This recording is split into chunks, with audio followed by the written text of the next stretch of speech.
This video is about two masterpieces that at first glance seem to have little to do with each other. Casablanca was an exquisite blend of propaganda, melodrama, and romance at the time of its creation during World War II, and Brazil was considered a bitterly evil satire of the future in the year after George Orwell. Casablanca is classic cinema, embraced by Hollywood with the Oscar for Best Picture of 1943. Brazil, the exact opposite, made famous by the battle between Terry Gilliam and Universal over the final cut. However, there's one obvious connection between the two films. In Brazil, the clerks in the archives of the Ministry of Information like to watch old movies on their computers as soon as the head of department turns his back on them. Casablanca appears as one of those films. One day, Casablanca is playing, as explicitly mentioned by one of the employees, before the main character of the film, Sam Lowry, is called into the office of his superior. Towards the end of the following scene, a few bars of an instrumental version of As Time Goes By can be heard from off-screen. Finally, we hear the legendary words, "Here's looking at you, kid," from the background, which Sam spontaneously repeats in the direction of the department head, omitting the word kid. This is where the direct reference ends. Casablanca is not mentioned anymore in the rest of the movie. Director Terry Gilliam made public who was responsible for this reference to Casablanca in his 1997 audio commentary for the Criterion Collection, naming playwright and co-writer Tom Stoppard, saying, "The idea of Casablanca and Play It Again, Sam, all that came from Tom. He had that in there and I love that. It's the most romantic film we know, basically, and that was somehow playing in the back of that whole scene, that music. I love that because a lot of people in the audience don't even notice it, but anybody who does care about films and Casablanca, the minute you hear those first few notes of the music, you know what's going on out there, that all the clerks are watching it. And maybe 90% of the people watching it don't understand those references, but for the 10, it enriches the whole thing." Tom Stoppard was commissioned by Terry Gilliam to revise the first draft of the screenplay, for which Gilliam and Charles Alverson were responsible, and to provide it with structure. Since the original Gilliam-Alverson script was published in book form, Stoppard's work can be traced very well. Stoppard structured the film along the lines of Casablanca due to the general theme and some scenes. Additionally, the reference in the film is not just an homage to this classic, but should be understood as an indication that Brazil ultimately owes more to Michael Curtiz's film than any other film. The following minutes will therefore show how much Brazil was inspired by Casablanca, a fact that was artfully concealed by Stoppard. Both films begin with an introduction lasting several minutes. Casablanca relies on the voice of a narrator to explain the political context at the beginning of the 1940s after the German attack against France. The story takes place in December 1941 in French Morocco, where refugees from Europe are desperately trying to get a plane ticket to Lisbon to emigrate to America. Police officers regularly arrest usual suspects.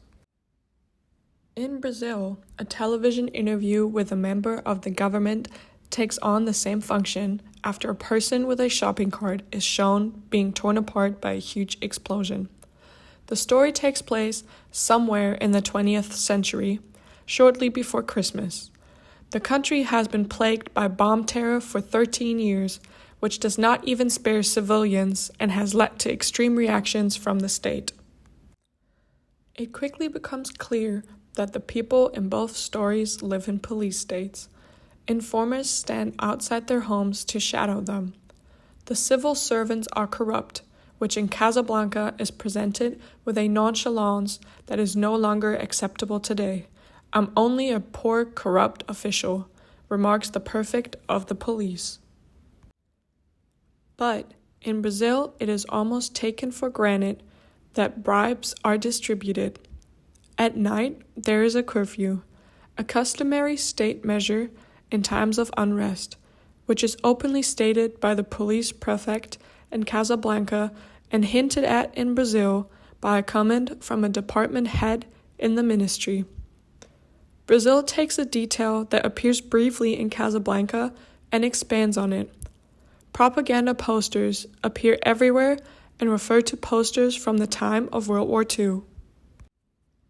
In Casablanca, there is such a poster right at the beginning when a fleeing man is shot in the back, directly in front of a large poster of the French head of the Vichy regime, Marshal Philippe Pétain, who collaborated with the German occupiers. Similar posters are omnipresent in Brazil. The population is called upon to help the state power, or to denounce friends. The Ministry of Information is equated with the citizen, while at the same time citizens are made to believe that the country is a good place to live in. In both movies during the introduction, the first main character of the film appears, and it is the figure who represents the state. In Casablanca, this is the German Nazi mayor Strasser, who has been sent to Morocco to see what is going on. It is clear from the start that he embodies evil as a Nazi in an American propaganda film. This is not so clear in Brazil with the Deputy Minister of Information, Eugene Hauptmann. He is the face of a government that otherwise remains in the background, of which one only realizes quickly that it acts with brutal force against any internal opposition. It is certainly no coincidence that there is a certain resemblance between the Hauptmann character and the French Marshal Pétain, whose image appears on the screen at the beginning of Casablanca. Two old men with a white mustache who have already fought in the previous war and are now at the head of the state. They believe they have everything under control, although it's been long since they have been overtaken by the spirit of the times and do not realize that they are no longer on the side of the good guys. Major Strasser's line, "My dear, perhaps you have already observed that in Casablanca human life is cheap," can easily be transferred to the world of Brazil. Both films contain a scene in a restaurant that makes this particularly clear. In Rick's Café Américain, a public arrest is made, which the head of the police justifies to the owner with the cynical words, "It will amuse your customers." What follows is a shootout between the suspect and the security guards, which puts not only the police officers, but also the guests in the café in real danger. This scene is mirrored in the restaurant scene in Brazil, when a bomb blast kills and injures half of the guests, while a few meters away, the other half continues to dine emotionally unmoved. Even the apologies sound similar. In Casablanca, the owner says, "I'm sorry there was a disturbance, folks, but it's all over. Everything is all right. Just sit down and have a good time. Enjoy yourself." While in Brazil, the waiter says, "I'm sorry, madam. I don't know what to say. This very rarely happens to us. I'll do what I can straight away." In both films, printouts from the respective modern printers ensure that the plot gets on the way. In Casablanca, a telex is stating that German couriers have been murdered and the search is now on for the culprits. In Brazil, a bug falls into a ministry printer, creating arrest warrants. The reason for this incident is an official's successful hunt for the annoying insect. He goes to great lengths to climb onto a filing cabinet and then uses a file to kill the bug, whose remains then fall into the printer. A picture just like this can also be found in Casablanca. When at the end of two scenes a minor character strikes with a fly swatter, the life of any living creature is not worth much in Casablanca or Brazil. As a result of a chain reaction, the death of the insect first leads to the arrest of a father, Archibald Buttle, and later to his death during an interrogation at the ministry. Buttle thus follows the example of Ugarte, who is also arrested by the security forces in Casablanca before he dies. We haven't quite decided yet whether he committed suicide or died trying to escape, is later said about Ugarte, making it obvious that he was most likely tortured to death. In Brazil, on the other hand, it is a chain of unfortunate circumstances that cost the citizen his life, as it later turns out. There are very rigid parameters laid down to avoid that sort of thing happening. The viewer witnesses the arrests of Ugarte and Buttle at the beginning of the films. The police operation in Casablanca seems almost naive in contrast to the actions of the fully equipped security officers in Brazil. However, the efficiency of the state authorities is comparable. As soon as the couriers are reported killed, we not only know who the murderer is, but even where he will be that evening. The work of the security agencies in Brazil is almost unrealistically fast, as several security forces storm Buttle's apartment just seconds after the printer has printed out the wrong name. Due to the death of these supporting characters, the main character temporarily comes into possession of a document, 2 transit visas in Casablanca, and a compensation check in Brazil, which causes the action to pick up speed. Now that the stage has been set on which the main characters have to move, the 2 lonely heroes are introduced, whose paths the viewer will follow in the time to come. Rick Blaine is a stranded and disillusioned American who runs a nightclub in Morocco. He used to be an idealist who fought for a good cause, but now, as he makes it clear, I'm not fighting for anything anymore except myself. I'm the only cause I'm interested in.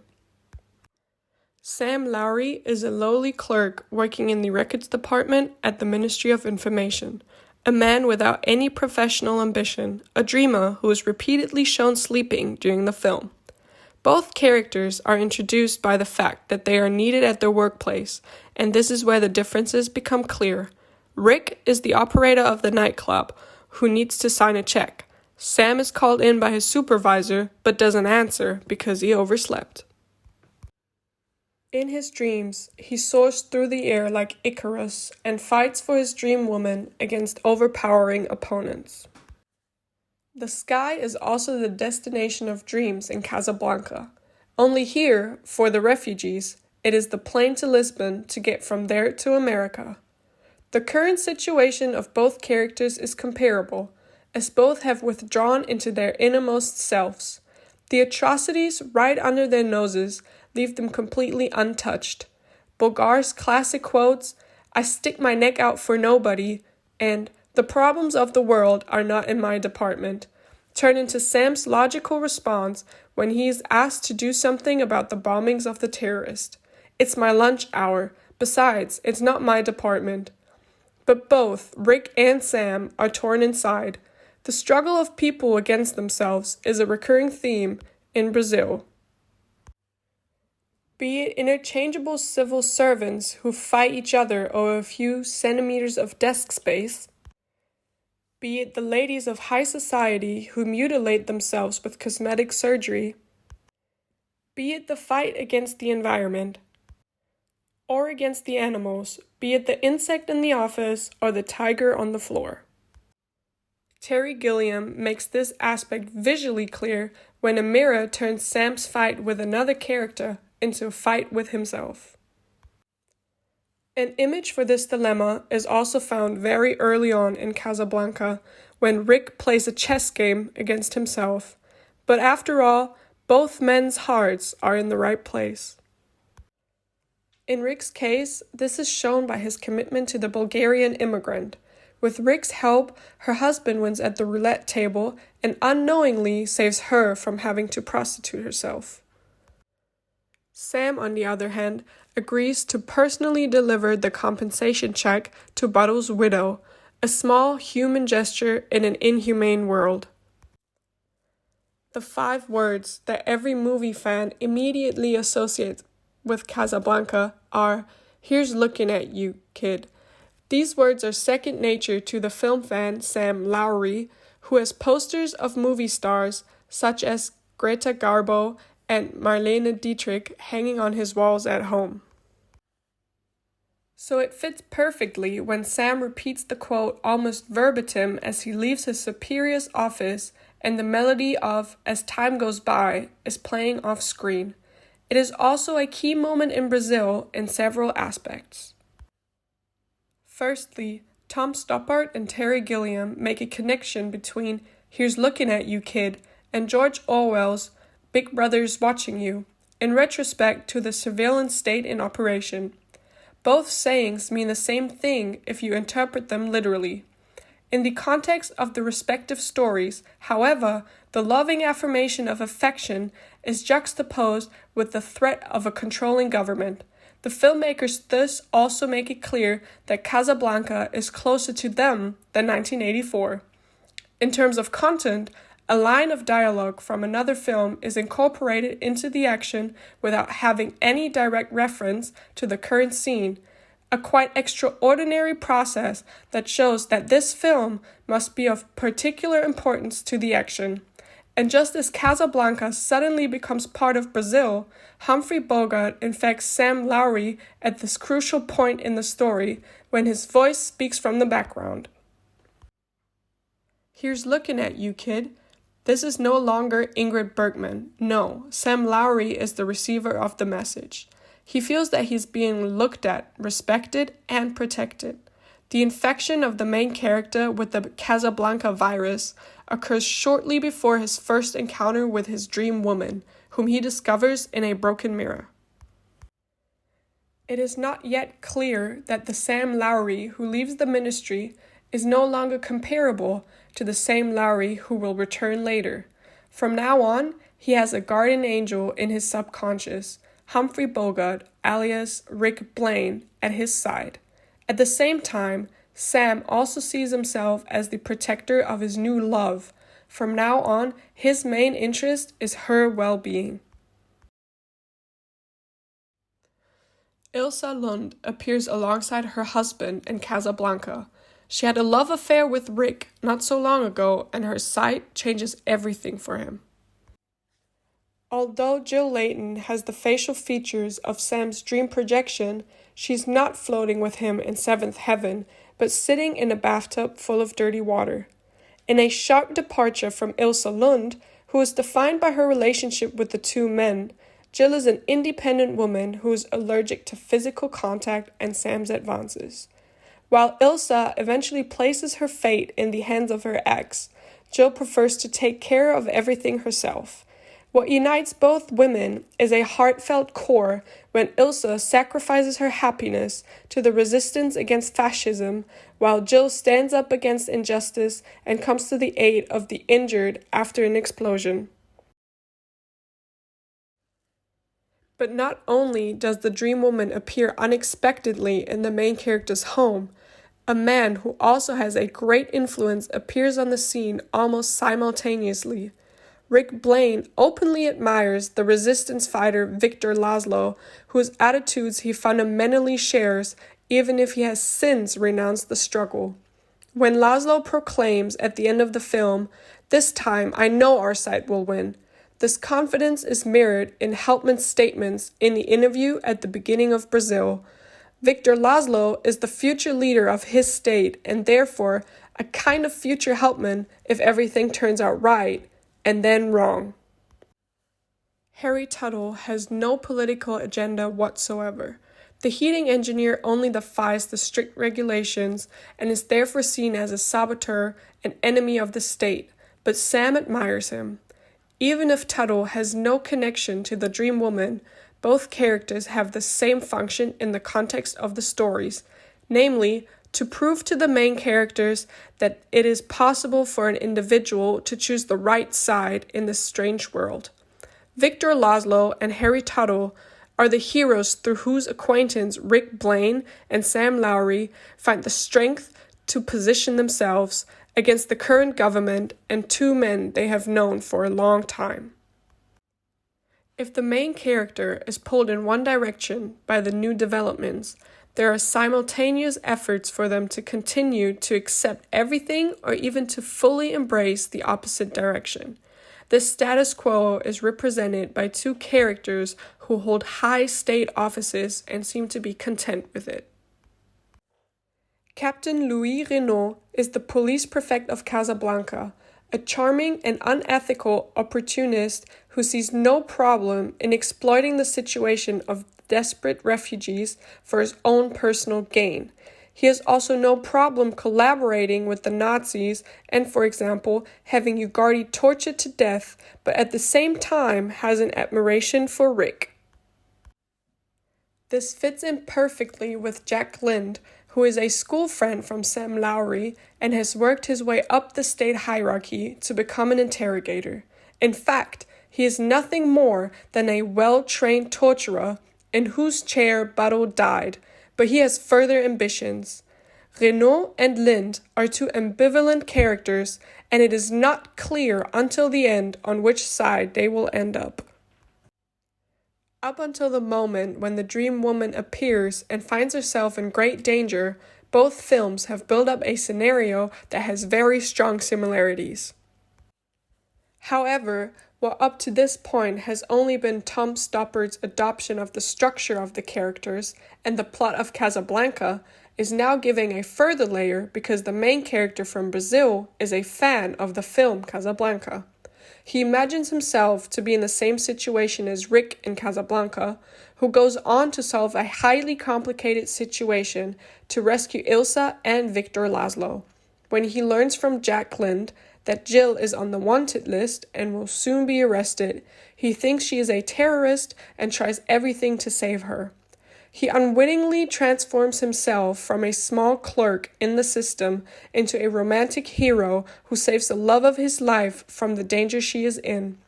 On his mission to save his dream woman, no one can really stop Sam, not even her. He knows that Humphrey Bogart was also called a coward and weakling by Ingrid Bergman, and so all the insults bounce off of him.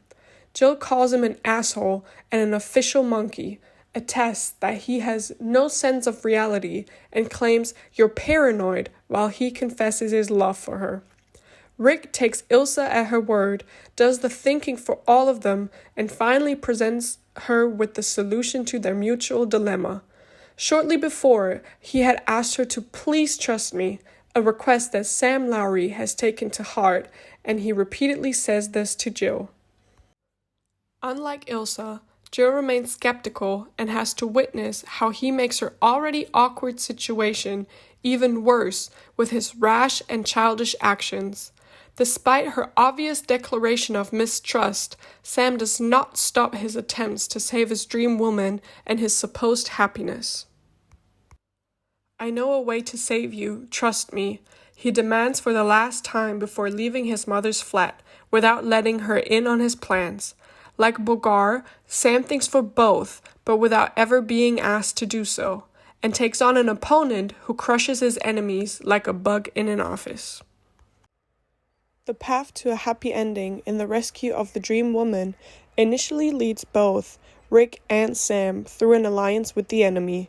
However, Rick then plays a double game with Renaud, and Hollywood grants Ilsa a bittersweet farewell. Her trust in the man has paid off, and her life takes the path that the man has chosen for her. Sam tries to find a solution through Helpman, but ultimately cannot prevent Jill from standing up for him when he is arrested. Consequently, she is shot by the security officers. In this respect, Jill's death is the logical result of her character trait standing up for other people. Alone again after the heroine's departure, the two heroes are left in an almost hopeless situation. Rick has shot Strasser as the police drive up. He is threatened with arrest and, in all probability, the death penalty. Sam sits in the torture chair of the Information Retrieval Department and faces a painful interrogation. Both main characters are no longer in control of their own fate, but they have one last trump up their sleeves. Their best friend. Captain Renaud saw Rick's crime with his own eyes, and Jack Lind is the interrogator responsible for questioning Sam. Both are faced with the difficult decision of either standing by their friend and making themselves vulnerable, or, in keeping their position, sealing his downfall. At this final fork in the road, Hollywood's dream factory naturally takes a different direction to the nightmarish world of Gilliam and Stoppard. Louis Renaud allies himself with Rick Blaine by instructing his subordinates to arrest the usual suspects and demonstratively opposes the Vichy regime. Jack Lind is just about to start the procedure when the desperate Sam enters his fantasy world, from which there is no turning back this time. In this respect, too, Casablanca seems to be deeply rooted in Sam Lowry's psyche. At first, the flashbacks from Casablanca seem to be reflected in his nightmares because they begin happily in seventh heaven before the sky is darkened by an overpowering enemy. In the final vision, Sam's idea of happiness refers to Humphrey Bogart and Ingrid Bergman's car journey in France when she rests her head on his shoulder. In Sam's dream world, however, Jill drives the car. She saves him from his pursuers, and her shoulder belongs to him as he cuddles up to her on the way to their shared idyll. The reality is different, and here as well, Casablanca and Brazil show an astonishing parallel. Both films are heading towards a final confrontation in which a typical Hollywood ending is not possible, because in the respective situations, no universally satisfying resolution is conceivable. Casablanca succeeds like almost no other film in making the best out of an impossible task. The noble personal renunciation of great love for the more important cause and the shooting of the Nazi without immediate consequences fit perfectly into the zeitgeist of the early 1940s. The optimistic ending with the unforgettable line, "Louis, I think this is the beginning of a beautiful friendship," is as happy as it can be given the overall circumstances. Gilliam counters this with a reality shock as Jack Lind sides with the government and against his school friend. Together with Helpman, he breaks off the interrogation when he realizes that he can't get anything out of Sam. But when, at the end of any film, the two antagonists conclude that the hero has escaped from them, Helpman says, "He's got away from us, Jack," to which Jack replies, "Afraid you're right, Mr. Helpman, he's gone." This is generally a sure sign of a happy ending.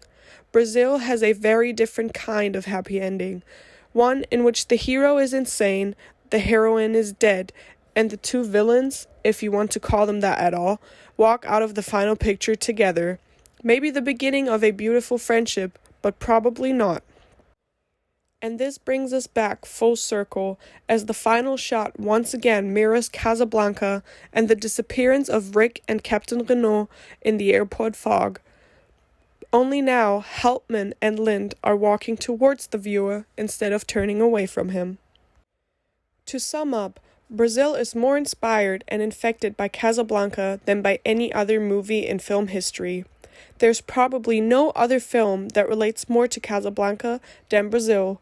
Although explicit reference is made to the classic during the plot, it is not evident how much Tom Stoppard's work was based on the screenplay by Julius J. Epstein, Philip G. Epstein, and Howard Koch. This is not less evident due to the fact that in Brazil, all experiences from Casablanca are turned upside down, and in this respect, the film is both a bow to old Hollywood and an anti-Hollywood film, and therefore also kind of an anti-Casablanca.